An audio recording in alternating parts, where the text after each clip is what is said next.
지난주 운전을 하고 가는데 제 앞에 서 있는 차 뒷면에 아주 자그마한 글씨로 플러그인이라는 패치가 붙어 있었습니다. 이 플러그인은 전기를 공급받기 위해서 전기 콘센트에 플러그를 연결하는 기능을 뜻합니다. 신앙생활도 플러그인이 있어야 합니다.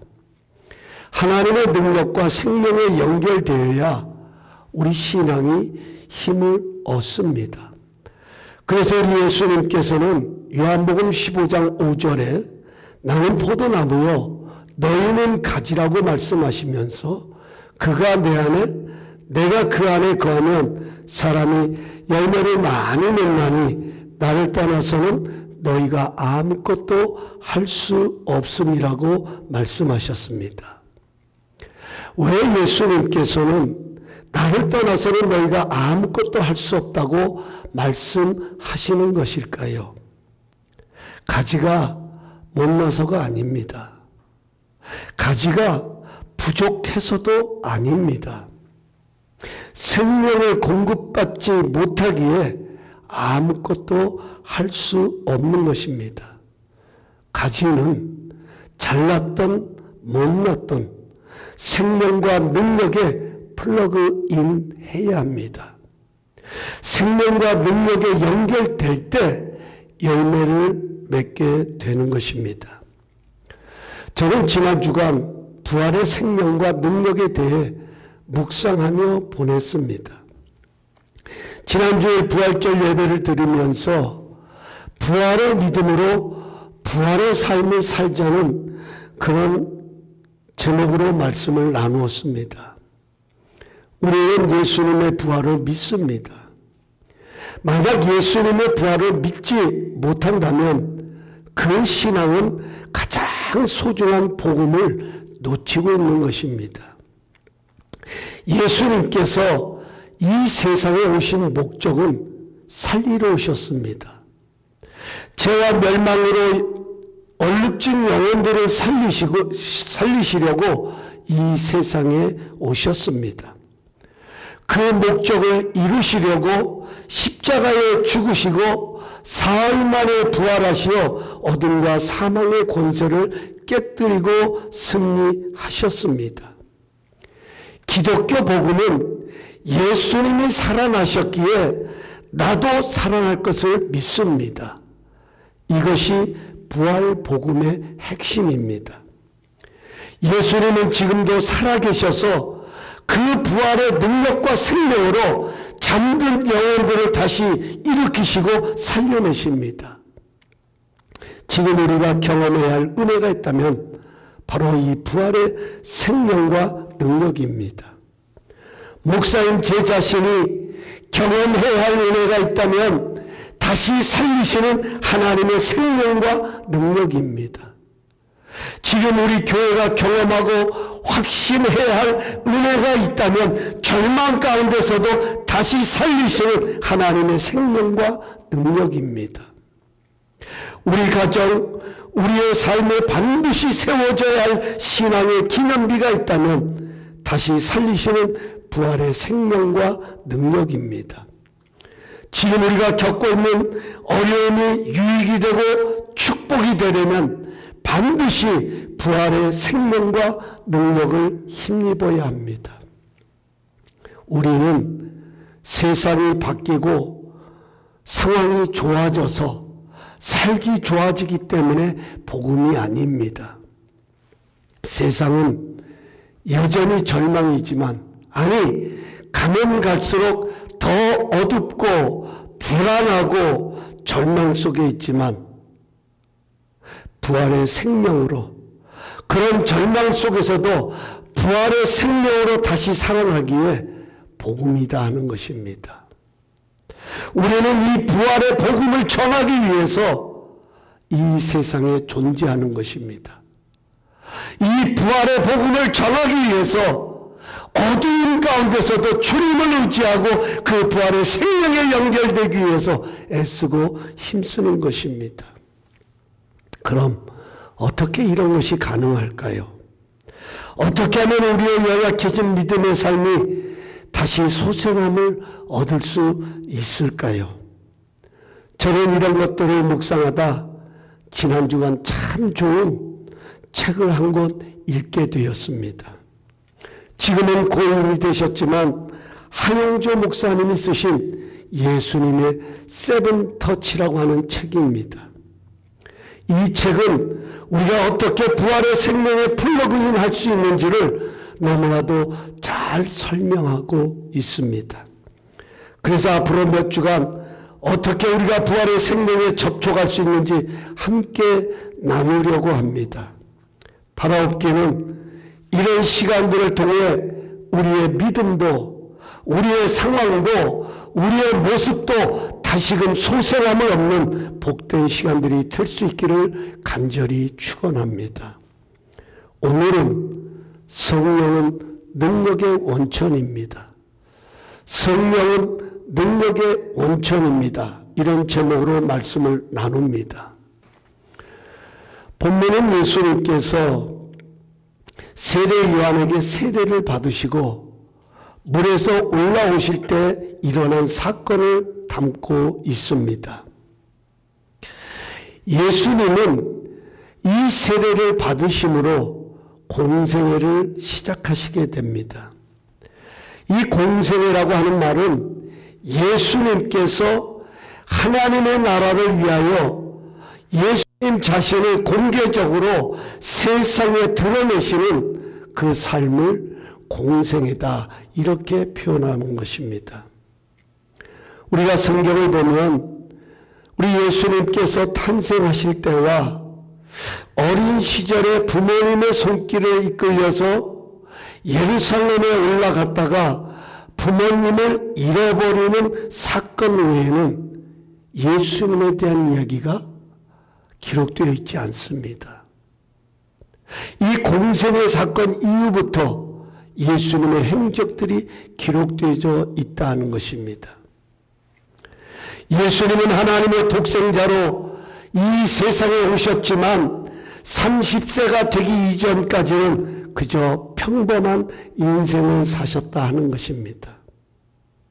30살, 30세가 되어서 세례 요한에게 세례를 받으심으로 예수님의 생애가 새로운 세계로 비상하는 그런 분기점으로 오늘 본문의 내용인 것입니다.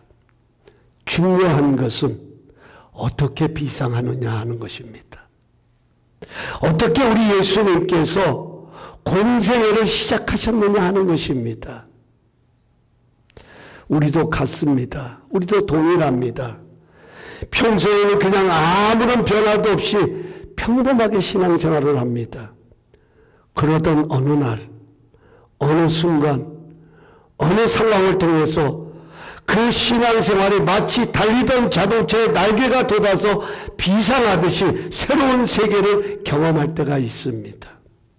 이것을 우리는 은혜의 체험이다, 이렇게 표현하기도 합니다.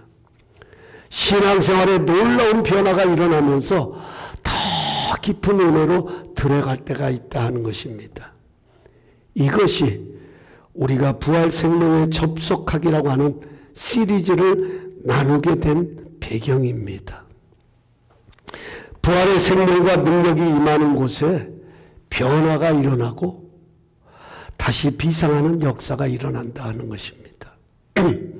어떻게 부활의 생명과 능력에 접속할 수 있는지 그 답을 공생애를 시작하시는 예수님에게서 얻을 수 있습니다. 오늘 성경을 보면 예수님께서 세례를 받으시고 물 위로 나오시자 하늘이 열리고 성령의 비둘기같이 예수님 위에 임하신 것을 예수님이 보셨다, 이렇게 기록하고 있습니다. 그러면서 하늘로부터 이는 내 사랑하는 아들이요 내 기뻐하는 자니라 하는 음성이 들립니다. 여러분, 너무 중요한 것입니다. 예수님에게 일어난 사건이지만 우리에게 주시는 아주 중요한 영적 교훈을 담고 있습니다. 이 세 가지 영적 사건, 하늘이 열리고 성령이 비둘기같이 임하는 것을 예수님 자신이 직접 보셨던 것처럼 이런 성령의 사건들, 또 이는 내 사랑하는 아들이요 내가 기뻐하는 자니라고 하는 이 하나님의 음성을 들었던 이 세 가지 영적 사건은 반드시 우리가 부활의 생명과 능력에 접속하기 위해서는 우리가 경험해야 할 영적 사건이다 하는 것입니다. 우리 예수님은 하나님의 독생자로 오셨지만 홀로 사역을 감당하신 것이 아닙니다. 예수님께서 이 세상에 오실 때도 예수님은 성령으로 잉태되셨습니다. 뿐만 아니라 예수님께서 마귀에게 시험을 받을 때도 성령에 이끌려 시험을 받았다 이렇게 기록하고 있습니다. 여기 성령의 이끌림을 받아 마귀에게 시험을 받았다는 이 말은 성령님께서 예수님을 시험하려고 광야로 데리고 가셨다는 말이 아닙니다. 마귀의 시험에 넘어지지 않도록 성령께서 예수님과 함께 하시면서 예수님을 도우셨다라는 뜻입니다. 예수님은 하나님의 독생자로 이 땅에 오셨지만 성령에 붙들려 하나님의 나라의 일을 감당하셨다는 것입니다. 여기 비둘기가 예수님의 위에 임하는 것을 예수님 자신이 보셨다라고 이렇게 표현된 이유는요, 예수님은 그 성령이 비둘기같이 자신의 위에 임하는 것을 보시면서 자신의 앞으로 펼쳐질 모든 공생의 주어가 누구인지를 확인하셨다는 것입니다. 예수님 자신의 능력이 아니라 그 능력 가운데 함께 하시는 성령님의 도우심을 깨달았다 하는 의미와 같은 것입니다. 우리에게 묘사하는 중요한 원리가 있습니다. 우리도 신앙생활을 합니다. 하지만 능력의 원천이 무엇인지를 아는 것과 모르는 것은 천지차이다 하는 거예요. 능력의 원천을 아는 사람은 내 힘으로 신앙생활하지 않습니다. 어떤 내 신앙생활에 지금까지 살아왔던 내 신앙의 연륜, 경험들, 그런 전통적인 것을 의지해서 신앙생활하지 않는다 하는 것입니다. 우리가 부활의 생명과 능력에 연결되는 비결은 바로 이 능력의 원천을 올바로 깨닫고 의지하는 것입니다. 제가 자주 예화로 인용하는 성경 구절이 있습니다. 자주 인용합니다, 제가. 저는 예화를 어떤 외부에서 끌어오기보다는 하나님의 말씀 속에서 그 예화를 삼으려고 굉장히 노력을 해요. 왜냐하면 다른 분들의 어떤 간증도 중요한 어떤 신앙의 참고도 되고 유익도 될 수 있겠지만 엄밀히 말하면 그것은 나와는 그분이 경험한 하나님이에요. 그분이 경험한 은혜예요. 하지만 하나님의 말씀은 내가 경험할 은혜인 거예요. 그래서 제가 될 수 있는 대로 성경에서 예화를 찾습니다마는 그것 중에 하나가 요한복음 2장입니다. 물떠온 하인들과 맛있는 포도주를 맛본 연회장의 차이가 무엇인지 아십니까? 이 연회장이라고 하는 것은 그 말 그대로 혼인잔치를 총괄적으로 주관하는 사람이에요. 그러니까 이 잔치를 열고 이 잔치를 끝내고 하는 모든 고난이 누구에게 있냐면 그 연애, 그 결혼식을 이끌어가는, 그 결혼식을 주관하는 연회장에게 달려있는 거예요. 그래서 하인들이 제일 먼저 예수님께서 연회장에게 갖다 주라 그러잖아요. 물 떠서 연회장에게 갖다 줘라. 연회장이 그 포도주를 맛보고 난 다음에 그 포도주를 온 사람들에게 나눌 수 있는 거예요. 신분적으로 보고 배경적으로 보면 연회장이 훨씬 위에 있는 것입니다. 높은 위치에 있습니다. 이 한 사람의 말 한마디의 평가에 따라 혼인이 진행되고 안 되고가 결정됩니다. 하지만 물도원 하인들은 그렇지 못합니다. 오로지 주어진 일에 최선을 다하는 것밖에 없습니다. 하지만 진짜 축복은 누가 누렸습니까? 그날 혼인잔치에 참여한 자는 모두 다 이 세상 어디서도 맛볼 수 없는 가장 맛있는 포도주를 맛본 것입니다. 여기 포도주는 기쁨의 상징입니다. 포도주가 떨어지면 그 잔치는 의미가 없는 거예요. 여러분, 기쁨이 없는 잔치, 염려와 근심만 가득한 잔치, 과연 잔치라고 할 수 있냐 하는 것이죠. 이 잔치집이 그런 잔치집으로 바뀔 뻔했는데 예수님의 기적을 통해 가장 맛있는 포도주를 맛본 것입니다. 문제가 오히려 큰 축복이 되었다 하는 것이죠. 그런데 연회장은 이 포도주가 어디서 났는지를 모릅니다.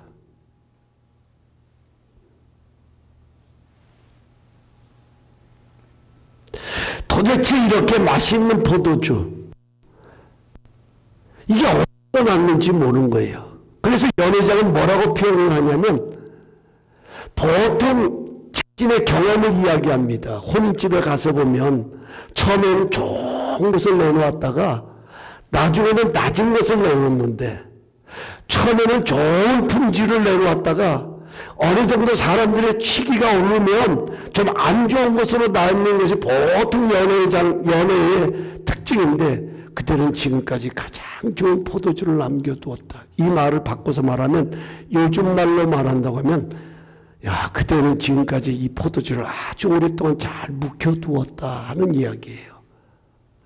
오래 묵혀둔 것들이 좋은 거래잖아요. 비싸다고 그러지 않습니까?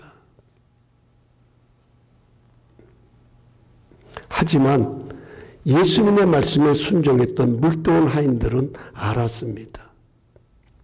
세상에 가장 맛있는 포도주는 예수님의 능력에 의한 것임을 알았습니다. 가장 큰 기쁨을 주시는 분이 예수님이심을 알았습니다.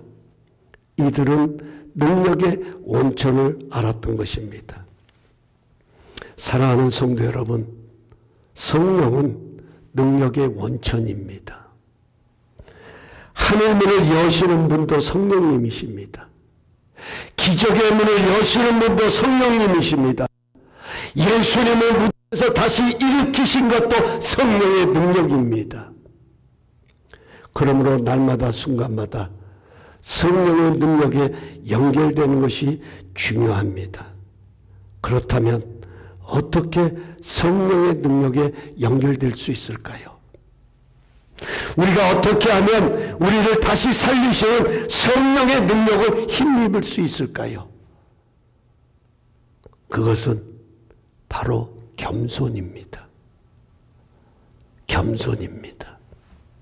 오늘 이 본문의 예수님의 세례받는 장면을 통해서 우리는 이것을 볼 수가 있습니다. 겸손입니다. 하늘이 열리고 성령의 비둘기같이 예수님이 앉으신 것을 예수님이 직접 목격하시고, 이는 내 사랑하는 아들이요 내가 기뻐하는 자이라고 하는 이 놀라운 사건을 만들 수 있었던 그 배경에 가장 중요한 것이 뭐냐? 겸손이 있었다는 것입니다. 겸손.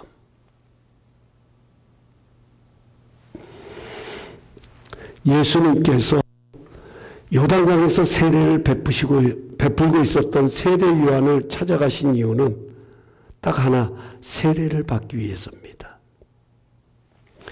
여러분, 세례는요 죄인들이 회개하고 하나님께 속한 자 되었음을 신앙적으로 선포하는 결혼식과 같은 것입니다. 서로 독립적으로 살던 남녀가 가정을 이루면서 이제 나는 당신에게 속한 자로서 평생 당신만을 바라보고 당신만을 위해 함께 울고 함께 웃으며 살아가겠다고, 우리는 한 몸이 되었다고 서약하고 선언하는 것이 바로 결혼식입니다. 세례도 이제 나는 예수로 함께 죽고 이제 나는 예수와 함께 다시 살아남으로 하나님의 백성이 되었음을 공식적으로 선언하는 것이 바로 세례식입니다. 그런데 우리 예수님은 흠이 없으신 분이에요. 흠이 없으신 독생자이십니다. 그 예수님께서 세례를 받으시겠다고 세례 요한에게 찾아온 것입니다. 예수님은 이 세례를 통하여 공식적으로 하나님의 나라를 위하여 온전히 예수님 자신을 세상에 드러내시고 하나님께 온전히 드리는 그런 의식을, 하나님과 한 몸이 되었음을 공식적으로 선언하는 이 세례식에 예수님이 직접 세례 요한을 찾아오셨다 하는 것입니다.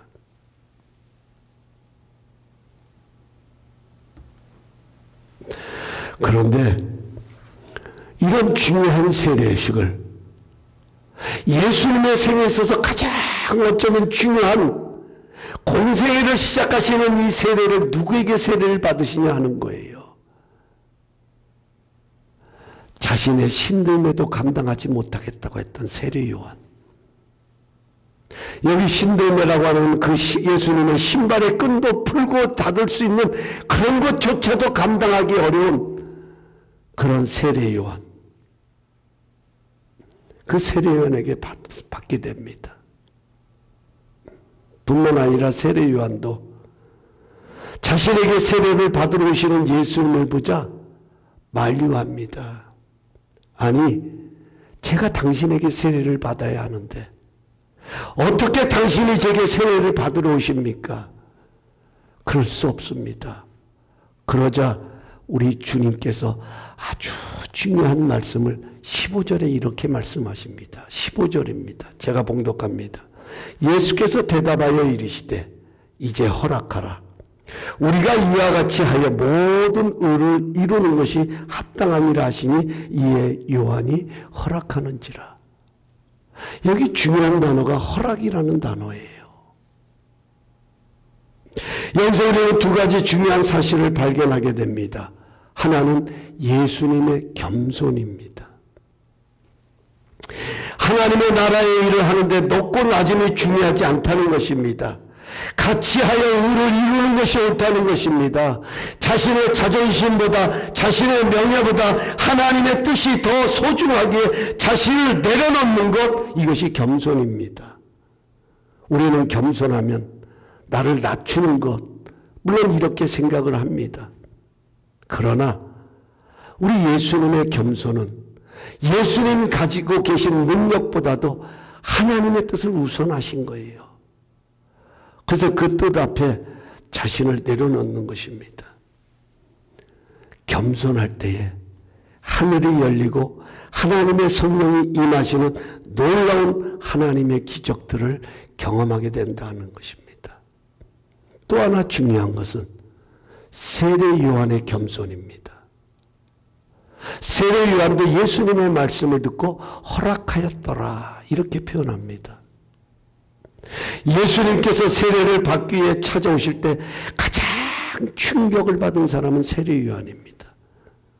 우리는 그냥 성경을 문자적으로 읽으니까 별로 감동이 없지만, 만약 정말 내가 세례 요한이 되어서 내가 신들매도 감당하기 어렸던 그분이 나에게 세례를 받으러 오신다고 하는 이 장면을 볼 때 얼마나 두렵고 떨렸겠습니까?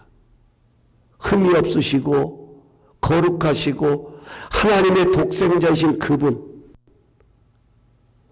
자신은 그분의 앞길을 예비하기 위해서, 그분이 걸어가실 길을 준비하기 위해서, 그분이 걸어가실 그 길에 마당을 쓰기 위해서 온 종에 불과한데, 그런 종에게 세례를 받으러 오시는 예수님의 모습 얼마나 부담이 됐겠습니까?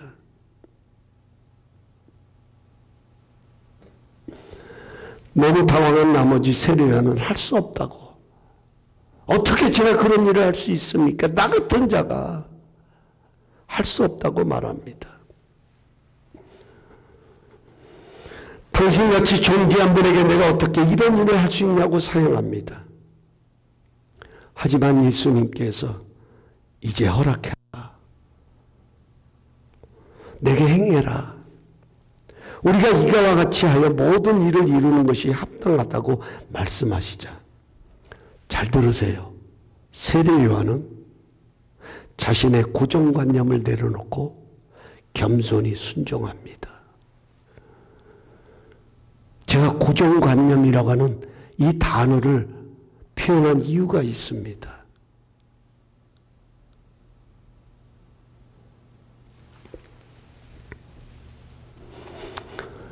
우리는요, 내가 능력이 있어서 주님의 일을 한다고 착각하는 거예요. 내가 능력이 있어야만 하나님의 일을 할 수 있다고 착각하는 거예요. 이게 우리의 고정관념이에요. 하나님의 일을 하려면 최소한 어떤 것들이 갖춰져야 되고, 이런 사람이 되어야 되고, 이런 레벨에 올라가야 되고, 그래야 하나님이 나를 사용하시고 하나님이 나를 크게 쓰실 수 있다. 이런 생각들이 나도 모르게 자리해요. 그래서 무엇인가가 주어지면 아이고, 마음은 감사한데 말씀은 고마운데 저는 아직 준비가 안 됐어요. 내가 조금 더 된 다음에, 내가 뭔가 조금 더 이루어진 다음에, 내가 뭔가 좀 더 갖추어진 다음에 내가 주님의 일을 할게요. 내가 그 일 감당하겠습니다. 참 겸손한 것 같지요? 그런데 그게 겸손이 아니라는 거예요. 어쩌면 그것은 그 사람의 고정관념 속에 하나님의 능력을 자신의 어떤 거기에 비추고 있는 것이다 하는 것입니다.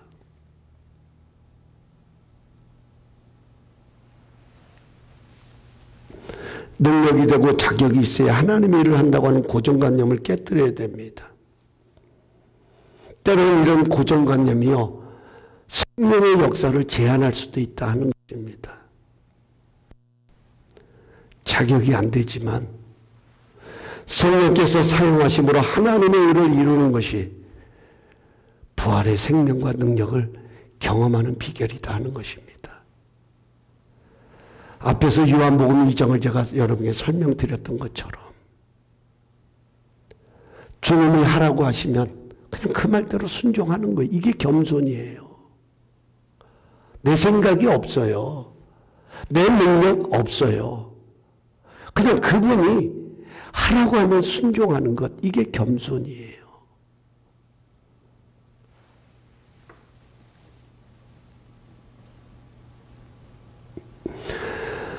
여러분, 지금 가만히 한번 생각해 보십시다. 우리가 만나고 있는 이 상황, 우리가 지나가고 있는 이 순간, 우리에게 가장 필요한 것이 있다면 무엇이라고 생각하십니까? 물론 부활의 생명과 능력에 접속되는 거예요. 연결되는 거예요. 이건 분명히 필요해요. 그러면 이 은혜를 경험하기 위해서 우리에게 가장 필요한 것이 있다면 무엇일 것 같습니까? 능력입니까? 내 어떤 그런 바운드리, 내가 갖춰야 될 어떤 그런 바운드리일까요? 아니요. 겸손입니다. 지금이야말로 겸손해야 할 때입니다. 무조건 낮아지고 무조건 비하자는 그런 뜻이 아닙니다. 나 같은 자를 통해 하나님의 의를 이루시려는 하나님의 뜻이 있음을 바라보며 그 뜻 앞에 순종하는 것, 이게 겸손이에요. 이게 겸손이다는 거예요. 우리는 낮아지는 만큼, 다시 말하면 우리는 겸손해지는 만큼 더 깊은 은혜를 경험하게 된다는 것입니다. 하늘이 열리고 성령의 임하심을 직접 눈으로 보게 되고, 이는 내 사랑하는 아들이여 내가 기뻐하는 자니라고 하는 이 놀라운 역사가 바로 낮아지는 겸손을 통해 이루어진다 하는 것입니다. 우리가 겸손해질수록, 낮아질수록, 겸손에 순종을 할수록 우리의 삶에 성령님의 역할이 더 커진다 하는 겁니다. 이 원리를 우리가 붙들어야 돼요. 우리가 순종할수록, 겸손히 순종할수록 성령님의 활동력이 우리 삶에 더 확장된다 하는 것입니다. 겸손히 순종할수록 하늘의 문을 더 크게 여시는 것입니다. 주님만이 내 힘이시며 주님만이 나 도우심을 깨닫고 자신의 모든 고정관념을 겸손히 내려놓을 때 주님의 놀라운 신비한 은혜를 경험하는 것입니다.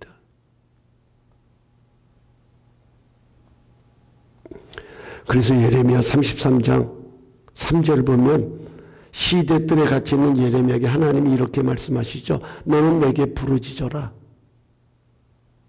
내가 알지 못하는 크고 은밀한 일을 내가 내게 보일 것이다. 내가 알지 못하는 거예요. 우리가 미처 생각지 못했던, 우리가 미처 알지 못했던 크고 은밀한 일, 그게 바로 부활과 생명 아닙니까? 여기 부르짖는다는 게 뭡니까? 바로 낮아지고 겸손한 순종을 뜻하는 거예요. 하나님, 내가 기도 안 했습니까? 아니, 그렇게 기도를 했는데 아무런 응답도 더 부르짖지 않아요. 그럼 얼마나 더 기도해야 된단 말입니까? 얼마나 외쳐야 안 됩니까? 여러분, 이렇게 논리적으로 따지고 이게 아니라 부르짖으며 지금까지 기도했고 지금까지 애썼지만 그러나 하나님이 놀라운 신비스러운 역사를 보여주시기 위해서 부르짖으라고 말씀하신 그 말씀 앞에 아무런 토를 달지 않고 순종하는 거예요. 더 기도해라. 더 기도하는 거예요. 더 충성해라. 더 충성하는 거예요. 그게 겸손이다 하는 겁니다.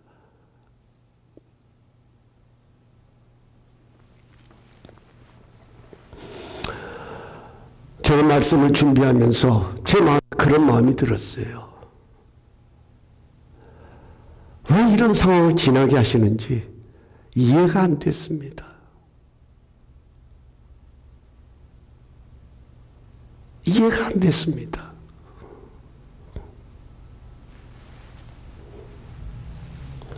하지만 분명한 것은 저에게는 더 깊은 성령의 능력이 필요하다는 것입니다. 이해가 안 되기 때문에 포기할 수는 없잖아요. 이해가 안 된다고 내려놓을 수도 없고 멈춰설 수도 없잖아요. 이해가 안 되기 때문에 더 크신 성령의 능력이 필요하다는 것입니다. 겸손히 순종하는 만큼 더 깊은 은혜를 잊게 될 것입니다. 능력이 없지만 능력이 안 되지만 주님이 원하시기 때문에 하는 것이 순종이고 겸손이다 하는 것입니다. 결국은 겸손히 순종하는 사람이 하나님의 일을 이룹니다. 겸손할 때 성령께서 일하기 시작하십니다. 스펀지에 물이 스며들듯 성령의 생기한 능력들이 우리에게 임하시고 우리를 살리셔서 하나님의 일을 이루어 가신다 하는 겁니다. 지난 금요일에 루마니아 목사님의 설교를 우리가 영상으로 보았습니다. 에스겔 골짜기의 그 이야기들. 여러분, 하나님은 무에서 유를 창조하시는 하나님이시잖아요. 천능자이시잖아요. 죄송한 이야기지만 우리가 갖춰졌기 때문에 하나님이 우리를 사용하셨습니까? 저는 그런 생각이 들더라고요. 말씀을 준비하면서. 내가 준비되었고 내가 갖춰졌기 때문에 하나님이 나를 부르셨나?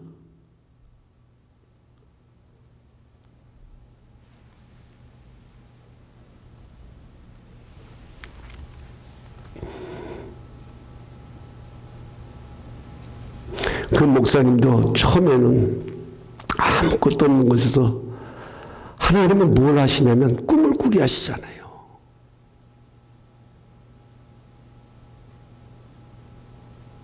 구름대처럼 몰려오는 그런 꿈을 꾸게 하신다든지, 에스겔에게 환상 중에 나타나셔서 큰 군대를 이루는 이런 모습들,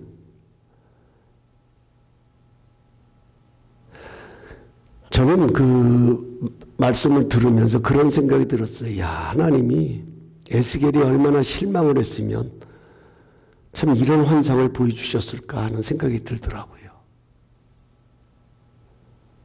여러분 한번 생각해 보세요. 마른 뼈들이래요. 그게 이스라엘 백성들의 모습이래요. 그냥 죽음의 그늘이 가느라고 생명이 떠난 모습들. 그곳에서 선지자 역할을 감당한다는 게 쉽겠냐는 거예요.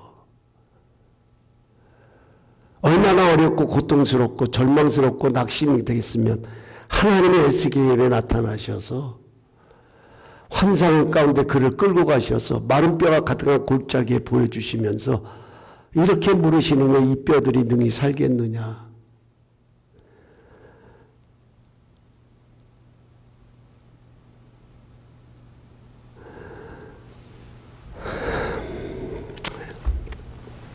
그렇습니다. 여러분 가끔 길에서 자동차가 고장이 나서 그 자동차를 밀고 가는 거 보신 적이 있을 거예요. 다들. 자동차를 밀고. 여러분 자동차를 밀고 가려고 돈 주고 산 것이 아니잖아요. 타고 가려고 산 것이죠. 근데 그 자동차를 밀고 가는 것은 자동차가 고장이 났기 때문에 밀고 가는 거죠. 정상적인 차는요, 운전석에 앉아서 시동을 걸기만 하면 그 자동차가 나를 태우고 가는 거예요. 목적지까지. 성령의 임재하심이 마찬가지입니다. 뭐 내 눈에 보기에 화려하고 어떤 엄청난 일들이 일어나기 때문이 아니라 그 성령님께서 나를 붙드시고 나를 그곳으로 이끌고 가시는 거예요. 내 힘으로 가는 게 아니라 성령님이 의지하셔서 성령님이 밀어주시고 성령님이 용기 주셔서 그것을 가게 된다는 것입니다. 우리는 겸손히 순복하기만 하면, 순종하기만 하면 성령님은 새로운 세계로 우리를 끌고 가신다는 거예요. 그게 바로 뭐냐면 이는 내 사랑하는 아들이요 내가 기뻐하는 자니라. 여러분 우리는 이 음성이 들리면 됩니다. 이 음성이. 그냥 천지개벽이 일어날 음성이 들리는 것이 아니라 성령님께서 우리의 마음 가운데 때로는 기도하다가 때로는 말씀을 듣다가 때로는 길을 걷다가 때로는 운전을 하다가 때로는 어떤 일을 하다가 주님이 내게 이런 음성을 깨닫게 하시는 거예요. 너는 내 사랑하는 아들이야. 너는 나에게 있어서 소중한 존재야. 너는 그 무엇과도 바꿀 수 없는 나에게 있어서는 가장 절대적인 존재야. 내가 너를 위해서 모든 것을 다 희생하고 주었다는 이런 음성들. 여러분 이 음성을 듣는 사람과 이 음성을 듣지 못하는 사람은 다른 것입니다. 이 음성을 들으면요 어떤 상황이 주어져도 괜찮은 거예요. 우리 하영조 목사님의 책을 보면 이런 말씀을 하십니다. 우리가 아는 것처럼 하영조 목사님은 암에 걸리셔서 세상을 떠나셨어요. 참 젊은 나이에 세상 떠나셨죠. 65세라고 하는 나이에. 목사님이 암에 걸리셔서 투병하실 때에 이렇게 말씀하십니다. 제가 그대로 읽어드릴게요. 그 책의 내용입니다.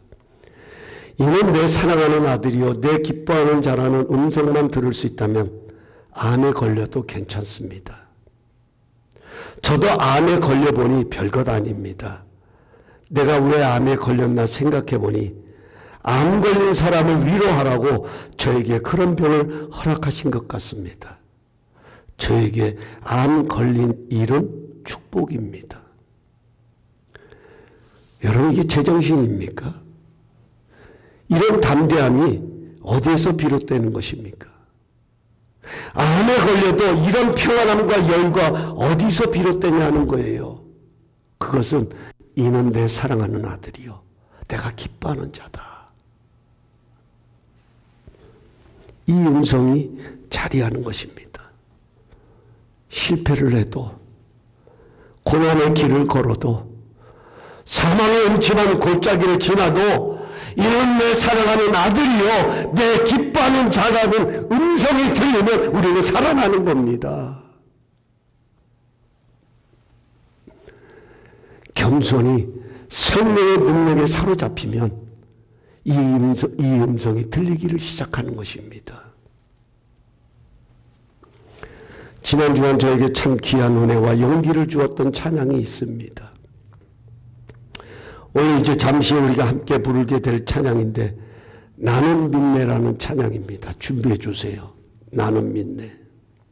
그 찬양의 가사 중에 이런 가사가 있습니다. 내 앞에 바다가 갈라지지 않으면 주가 나로 바다 위 걷게 하리라. 이 부분입니다. 그렇습니다. 우리는 바다가 갈라지기를 위해서 기도해야 합니다. 당연합니다. 문제가 해결받기 위해서 우리는 당연히 기도해야 합니다. 하지만 바다가 갈라지지 않아도 염려하지 않습니다.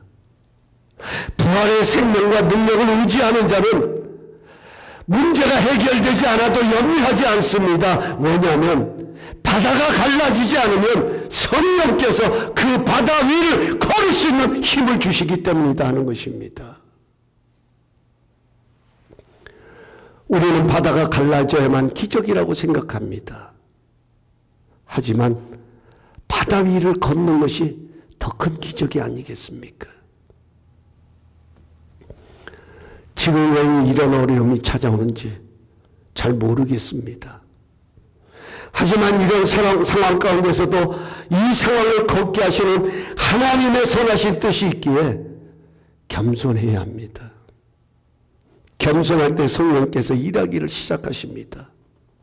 내가 겸손할수록 하늘 문을 더욱 활짝 열어가실 것입니다. 이는 내 사랑하는 아들이요 내 기뻐하는 자라는 하늘의 음성이 들리기를 시작할 것입니다. 부활의 생명과 능력에 연결되기만 하면 어떤 인생도 회복될 수 있습니다. 그러기에 지금은 절대적으로 겸손해야 할 때입니다. 겸손함으로 주님의 뜻에 순복하기를 힘써야 합니다. 왜냐하면 우리는 부활을 믿기 때문입니다. 내가 겸손할수록 성령께서 하늘문을 더욱 활짝 여실 것을 믿기 때문입니다. 부활을 믿는 신앙은 절망 중에 곡하는 인생이 아니라 다시 살아날 것을 찬양하는 믿음의 사람들이 바로 부활을 믿는 사람들인 것입니다. 그래서 부활의 신앙을 가진 사람들은 절망 중에도 할렐루야, 하나님을 찬양합니다. 이 할렐루야라는 뜻이 하나님을 찬양합니다라는 뜻이거든요. 임마누엘은 하나님이 우리와 함께 하십니다라는 뜻이라면 할렐루야는 하나님을 찬양합니다 하는 뜻입니다. 부활의 생명과 능력을 믿고 의지하는 사람은 절망 중에도 할렐루야, 왜? 살리시는 그분이 우리를 그 바다가 갈라지지 않더라도 그 바다 위로 걷게 하시기 때문입니다. 아무쪼록 겸손함으로 더욱 성령의 능력으로 부활의 생명과 능력에 연결되므로 날마다 순간마다 하늘문이 열리고 이는 내 사랑하는 내 아들이요 내 기뻐하라는 자라는 음성을 들으며 이 험한 세상을 이기고 부활의 복음을 전하는 그런 승리자들의 모습이 될 수 있기를 믿음으로 그림 그려봅니다. 오늘 우리가 지나는 모든 상황이 부활의 생명이 임함으로 인하여 그 부활의 능력을 전할 수 있는 그런 축복의 통로, 그런 역사들이 함께 할 수 있기를 원합니다. 우리 이 믿음 가지고 나는 믿네. 내게 허락하신 시련을 통해 나의 믿음 더욱 강하게 자라나고 험한 산과 골짜기 지나는 동안 주께 더 가까이 나를 이끄시네. 언제 가까이 이끄시냐면 험한 산과 골짜기 지날 때 그 상황을 통해서 주님은 더 가까이 주님께로 이끄신대요. 여러분 이 가사 한 소절 소절을 되새기시면서 우리 함께 찬양 드리기를 원합니다.